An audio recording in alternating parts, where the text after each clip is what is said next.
So here's an interesting article about Atari.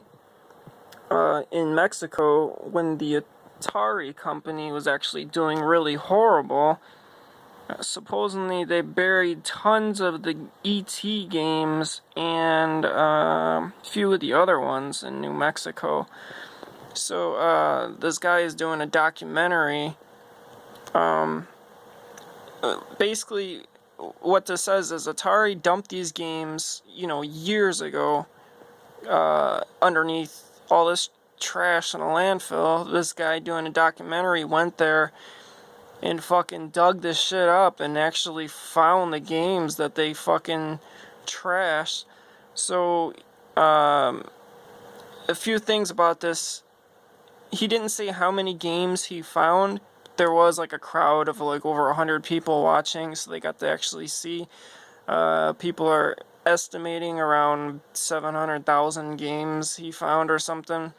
The guy's doing a documentary, so a lot of this info will be in the documentary that's not in this article, because the article is only 2 pages.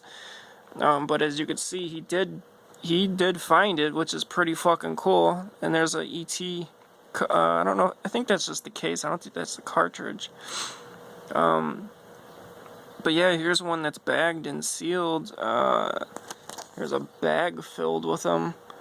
So a lot of them look pretty damaged. So I would imagine, moisture would make them, the cardboard, pretty kind of like moldy and falling apart. But maybe stuff like that that's still bagged. That's a game. That's Centipede right there. It looks kind of damaged. Yeah,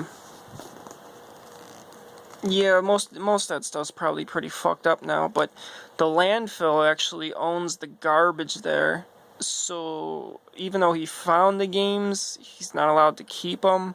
But I imagine they probably would just, let him have them or some shit like that. Who knows? So the original programmer from E.T. was there.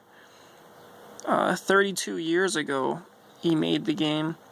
So I wonder if that's when they actually buried the games, was 30 years ago. So yeah, the article isn't that big. I'll just scan across this kind of slow. If anybody wants to read it, they can just pause it.